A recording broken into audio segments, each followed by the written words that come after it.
Across 686 canon chapters of Bleach, including additional flashback material like Turn Back the Pendulum, we as readers got to learn about 3 of the 11 holders of the legendary title of Kenpachi, the strongest Shinigami of any given era. Of course, the one we know the best is the current holder of that title, the 11th Kenpachi himself, Kenpachi Zaraki, whose tenure as Kenpachi has lasted the entirety of the present-day storyline. Another holder of that title that we know fairly well is the mysterious first Kenpachi, Yachiru Unohana, the woman responsible for kick-starting this bloodthirsty tradition in the first place. And the third and final Kenpachi that we get to find out at least a little bit about within the confines of the manga, albeit not that much, is Zaraki's predecessor, the 10th Kenpachi, Kenpachi Giganjo. Now, Giganjo was known for being a lazy, boorish brute of a man, responsible for transforming the once well-respected 11th Division into a gaggle of unsavoury characters like bandits, thugs, and thieves, until he was killed in a single hit by Zaraki himself. Now, this is all well and good, but for a legacy as intriguing and exciting as the blood-stoked Kenpachi lineage, it's a shame that over the course of the entire manga we only found out details regarding 3 of its members, especially when there are 11 Kenpachi in total. However, if you're a fan of the mobile game Bleach Brave Souls, or even just a casual observer, you'll have seen today that the latest part of their tie-in promotion with the novel Spirits Are Forever With You just saw 2 brand new characters added to the game, both of whom are apparently previous holders of the title of Kenpachi. These characters are the 7th Kenpachi Kuruyashiki and the 8th Kenpachi Azashiro. Now, there will be some Bleach fans out there who are already pretty well acquainted with these characters if they have even any knowledge regarding Spirits Are Forever With You, but I'm personally really happy to see these guys debut in a pretty mainstream Bleach game, which will hopefully get them way more exposure with a much wider audience, as they're both really intriguing characters with some cool designs but some seriously wacky and crazy Zanpakuto. Kuruyashiki, for instance, is the only person in Soul Society history that we know of to have a Bankai that's actually forbidden to use within the confines of Seireitei, and Azashiro, well, his Bankai might be the single most powerful I've ever seen. So in this video, which is the first of a 2-part series looking at these 2 different Kenpachi characters, we're going to be looking at the 7th Kenpachi, Kuruyashiki, his design, the small role he plays in the story, and of course, his absolutely crazy Zanpakuto with its banned Bankai. Before we get started, however, guys, if you haven't hit subscribe yet, make sure to do that now for more Bleach videos like this one every single week. If you liked the video, make sure to give it a thumbs up, as it really does help support me and the channel, as it just means we get more exposure on YouTube and more Bleach fans like yourselves get a chance to see it. And if you really enjoy what I do here, I have a Patreon for my channel as well. You can go there, support me, you can get videos like this one early, you can support me for as little as $1 a month. Of course, you don't have to do that at all, but a massive thank you and shout out goes out to every single person who is supporting me over there. Thank you guys so very much. Alright, so let's start things off then with the 7th Kenpachi, Kuruyashiki, who looks so much like Ginjo Kugo, I feel like there must be some kind of a joke here that I'm missing. Normally, Kubo's character designs are just flawless. Genuinely, I think that so many of his characters look absolutely amazing, but I almost can't take Kuruyashiki seriously because he's such a dead ringer for the leader of Execution. Now, certainly he looks a bit more rugged, a bit more animalistic than Ginjo did, but their faces are virtually exactly the same. But all joking aside, I do think Kuruyashiki looks pretty cool. It's not hard to see what Kubo was going for here. He is supposed to be a beast of a man with a massive mane of shaggy hair, a seriously hairy chest, but a kind of hearty, good-natured face. And I think that's important for the character because, unlike a lot of Kenpachi, Kuruyashiki is apparently a nice, well-liked and sociable guy. Although that, in my opinion, flies in the face of his new Brave Souls art, where he looks downright evil, with his Zanpakuto floating in the background, very sinister looking. And I get that he's supposed to be giving off that fearsome Kenpachi energy, but he looks like a bad guy here. Admittedly, though, I'm not complaining. I think both of these characters have utterly brilliant artwork that just look incredible. And it's especially good for Kuruyashiki as well, because unlike Azashiro, who got a volume cover, as he was on the cover of the first volume of Spirits Are Forever With You, therefore he gets a lovely, official, coloured piece of Kubo artwork. Kuruyashiki never really got that, and the only official Kubo art we actually really have of him is in the form of some sketches. So it's really nice to get this. Nice to see him look as though he were animated, get him in colour. I really love how he looks here. I think it comes across powerful, maybe a little too dark, but I like the effect. I like the way it looks. I think it's really cool. So thankfully, the light novel Spirits Are Forever With You does actually date this character. We get some timeline information regarding Kuruyashiki, which is always really important because the timeline of Bleach is a little bit murky the further back you go. So this is really nice to have. We find out that Kuruyashiki, or at least what we see of him in this story, which is not very much, takes place about 250 years prior to the start of the main storyline. And that's really cool because in the canon manga itself, as far as the Shinigami are concerned, we'd never really seen further back than about 110 years being turned back the pendulum. Of course, with the Quincy, we saw about 1,000 years prior, and there are pockets of individual chapters where we get to see that kind of date for the Shinigami as well. But this is the first time we really get to dive deep beyond the veil of Turn Back the Pendulum.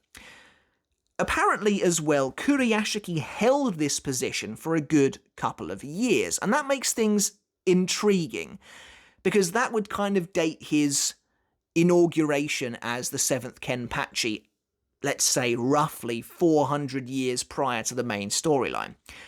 And again, if we know that the first KENPACHI, Unohana, was the first KENPACHI around 1,000 years ago, and we have no idea when she gave that up.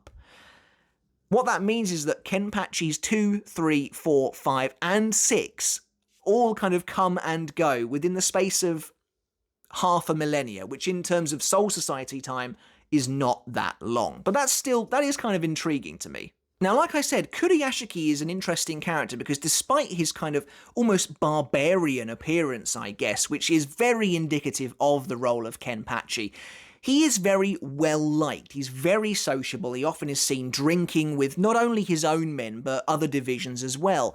And you maybe get the impression that the divide between divisions like 11 and 4 didn't happen until maybe a bit later. Like I said, we know that Giganjo was responsible for basically bringing in the worst of the worst, probably genuine criminals, made up his squad 11, so it's perhaps not hard to fathom that that is when those divides really started happening.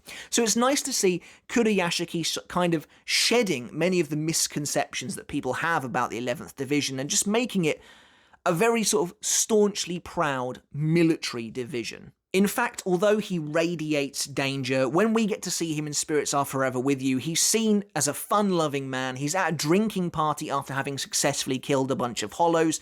He's invited squads 4 and 8, and we get to see that he's on very good terms with characters like Kyoraku and Ukitake. And despite the fact that Kuruyashiki is, of course, incredibly powerful, it's nice to see as well that he's quite humble. When a member of the 11th Division basically kind of marvels at his strength, Kuruyashiki kind of brings him down a notch, and he's like, yeah, but, you know, don't forget about the Captain General Yamamoto, Captain Hikifune, the houses of Kuchiki and Shihoin, all these people, you know, Kuruyashiki's like, basically bring it down a bit. Like, I am very powerful, but also there are other people in the Soul Society who are equal to me, or maybe even higher. Captain Unohana he mentions as well. Interesting, I'm guessing he probably doesn't know that she's the first Kenpachi. This is that interesting line we've talked about before, that we have no idea how many people knew her secret. Maybe he does know it. But I find that very interesting all the same. But basically, to counter this, his men kind of bring up the fact that he once killed a Vasto Lord, who apparently worked for Baragon, which again is pretty cool, because we know that Baragon is eons old. So that's really nice. And it's nice to see that their kind of like wars, their clashes were already happening at this point. But Kuruyashiki turns to Kyoraku and he kind of says, he basically says to him, do you think you could kill a Vasto Lord? And Kyoraku gives such a wonderful answer, such a typical Kyoraku answer, which is like, well, it all depends on the day, it depends on the capability, it depends on what the Vasto is like. You know, I could kill a certain type of Vasto Lord and be killed by Gilliam. Like, it all depends on the day. And I think that's such a brilliant, insightful Kyoraku answer. But it's also cool to think that one day he would kill a Vasto Lord, being Coyote Stark. Like many other people, Kuruyashiki is afraid of Unohana, which is funny to see. And it's also interesting that he does name drop Hikifune. I feel like that is just in there to like reinforce that idea that yes, she was actually just a normal captain at one point, even though it was brought up in Turn Back the Pendulum. But it's interesting that he holds her strength in regard over many other captains in the Seireitei at the time. So, you know, presumably if she's being noticed by a former Kenpachi, the current Kenpachi at the time, she was particularly impressive. One point about Kuruyashiki that I find intriguing is that apparently his vice captain was Ashido Kano. If that name doesn't mean anything to you, I wouldn't necessarily blame you. Ashido only appeared in the anime in a single episode, I think it was, a filler episode at that. So he's technically not really like a canon character. But what's intriguing about Ashido is basically he's a Shinigami who ended up getting lost, or, you know, getting left behind in this place called the Forest of Menos, where he decided to stay behind and keep killing hollows. How he survives in Wake Mundo, I don't really know, because Shinigami need to eat. If you have spiritual pressure, you'll feel hunger and stuff like that. Don't really know where he's getting food from in essentially this completely dead world. But that doesn't really matter. But basically, he only appears once in the anime, but he did leave an impression on fans. And so for him to get name-dropped here as such an important character, a vice captain, 250-odd years ago, is interesting. And I feel like it was done mostly as like, not a favour to Kubo, but it's known that Kubo wanted Ashido in the canon manga, but just didn't get the time to implement him. So this feels like a nice nod to that, perhaps. Now, supposedly, Kuruyashiki was invited to join the Zero Division, but turned them down because he was basically like, sitting in a palace waiting for an enemy is not really my style. I've got to be honest, though, I'm not sure about this. And I think, you know, Spirits Are Forever With You came out prior to the 1,000-Year Blood War, prior to the Zero Division being properly introduced. So it's not, you know, it's not impossible to imagine that the information Narita had either wasn't complete or he just didn't quite know what Kubo was planning to do with these guys yet. But basically, after what we find out about the Zero Division, about how they are offered a role, offered a promotion, accepted into the Zero Division, is based on them being effectively living embodiments of Soul Society history. People who have created and contributed something that has truly shaped Soul Society. It's difficult for me to believe that he would be invited based on strength alone, and I feel like this was maybe just a way of kind of just threading it to the reader of how powerful this guy actually is. I'm not entirely sure it holds that much merit, or else, you know, why wouldn't Zaraki have been asked to join the Zero Division by this point? Yamamoto, Unohana, presumably these guys, maybe they have been asked. It's not the sort of thing we know. But Zaraki, certainly, you would think he would get asked if that were the case. But like I said, Kuruyashiki doesn't get much time to shine. We don't really see him doing a lot. He's basically kind of just here for this drinks party and the fight that follows. You do see a nice couple of moments where he almost like plays like a tug of war with a very strange Arankara rival, but really he's here to take on Azashiro, who would eventually turn out to be the overall kind of antagonist for this light novel. But this is cool as well, and it's cool to actually see this play out, because we know that Kenpachi Zaraki took the role of Kenpachi from Giganjo by killing him, and becoming a captain via that ceremony. But we don't really get to see that in the manga, so it's kind of nice to even just get to read this. It's cool to see it play out. All of these Shinigami witnessing this fight as Azashiro arrives and challenges Kuruyashiki for his title of Kenpachi.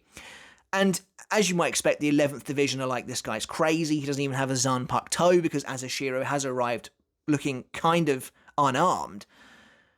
But Kuruyashiki gets it. He thinks that the guy is probably hiding something, he's probably stronger than he seems. He agrees to the challenge, he agrees to the duel, and he asks Kyoraku to be the witness as well. And I like that. I think, again, that's a nice bit of world building that's really cool to see.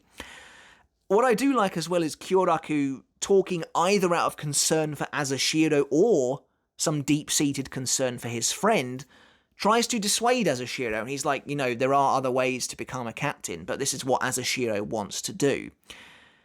And so they begin to fight, and Azashiro's like, can I just confirm that the ceremonial procedure for someone becoming a Kenpachi has been met? And Kuruyashiki's like, yeah, I think so. And he's just instantly killed. Like, something happens, his body, like, warps and rends, blood kind of comes splashing out of him, and he collapses to the floor. You know, everyone's obviously kind of horrified by this. Azashiro didn't even seem to move or even lift a finger, use a Zanpakuto, anything like that. So naturally, the 11th Division really hate this. You know, they think, you know, it wasn't a fair fight. He didn't fight properly. But you get a sense of Kuruyashiki's nobility. Again, it's that idea that even though he looks like a beast, you know, he looks like someone who might tear people apart on the outside, he has got a, you know, he's all about honor on the inside. He tells them all to shut up. He's like, I lost, you know, it's fair and square. I lost the fight. Respect the rules, respect the outcome.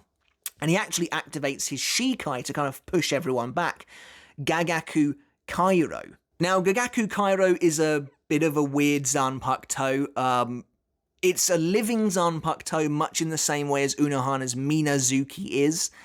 And it's got an absolutely insane release command. I don't really know why it's so crazy, because generally speaking, the only people who have these incredibly whimsical, long release commands are characters like Kyoraku and Ukitake. And this one is just absolutely crazy. But Gagaku Kairo's release command is massacre the auspicious omens as you come into being, respect the darkness as you become decrepit with age.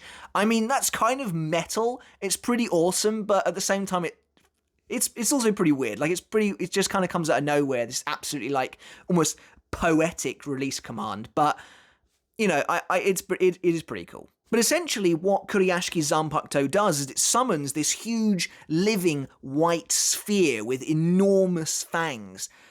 It looks kind of strange. It's like, and you get a really good look at it in obviously the Brave Souls footage and his new artwork, and he can summon up to 13 of these things, each of which are about the size of a bear. And, you know, you can assume what it does. It just gnashes away with these enormous fangs that he can kind of control where it goes. It's kind of cool. It's not really, I don't know, there's something odd about it. It feels almost like an artificial Zanpakuto. Don't really know why. I think it's maybe just the featureless, save for the massive mouth of these creatures. They look kind of weird, almost homunculus-esque, but they're also quite fearsome at the same time. But what's particularly interesting about Kuruyashiki's Zanpakuto is, of course, his Bankai, which I mentioned earlier is the only Bankai, I believe anyway, to be forbidden to be used within the Seireitei. It is a banned Bankai, which is kind of crazy. And I think it's also called Gagaku Kairo, but basically what it would do is it summons an enormous fanged maw within the floor, I think, basically creates this enormous mouth beneath everything that just devours indiscriminately. Like, it doesn't discriminate between friend or foe, animate or inanimate. It eats everything in its path, like devours literally everything. To the point where Azashiro, who has shown basically no remorse, no emotion or anything like that, says that if you'd used your Bankai against me, you would have won. You probably would have beaten me, but you didn't even bother to activate it. And Azashiro suspects that Kuruyashiki didn't activate it because he wanted to spare his men, his subordinates, because they would have all been killed, or at the very least had to at least try to run away. And this Bankai, like I said, Central 46 shut it down. They said you cannot use this Bankai within Seireitei, which I think is kind of fair enough. Originally I used to lament this kind of ability. You know, I used to think that it's kind of annoying how these characters introduced have to have such ridiculous powers. Oh, they can't be ever used in Soul Society. That sounds ridiculous to me.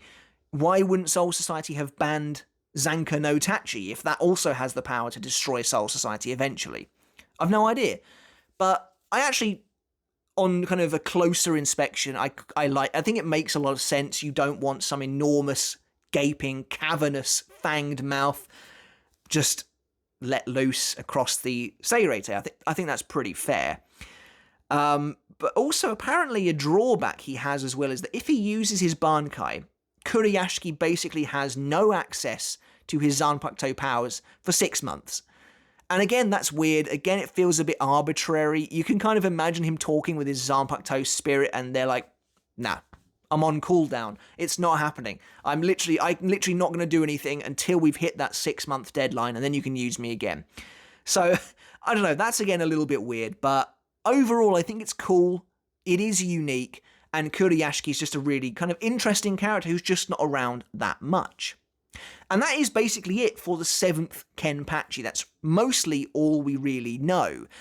The next video, which will be released next, is the second part of this two-parter, where we delve into the slightly more intriguing 8th KENPACHI, Seireitei Azashiro, who, like I said, plays the role of kind of the main villain of Spirits Are Forever With You. I think there's going to be a fair bit more to say regarding his character too, which is why I elected to split these videos up rather than just go on for ages and ages. But I'm looking forward to talking about that. Azashiro actually has probably one of my favourite designs of just captains in general, which, like I said, is not really something I can say for Kuruyashiki, but he does look alright. He just looks so much like Ginjo for my tastes. But that's it for this video, guys. Make sure to come back next time and talk about Azashiro Seireitei with me, the 8th KENPACHI, and again, someone who I think has maybe the most broken Bankai in all of Bleach. I really hope you enjoyed this video. Let me know in the comments below what you think of KENPACHI Kuruyashiki, the 7th KENPACHI.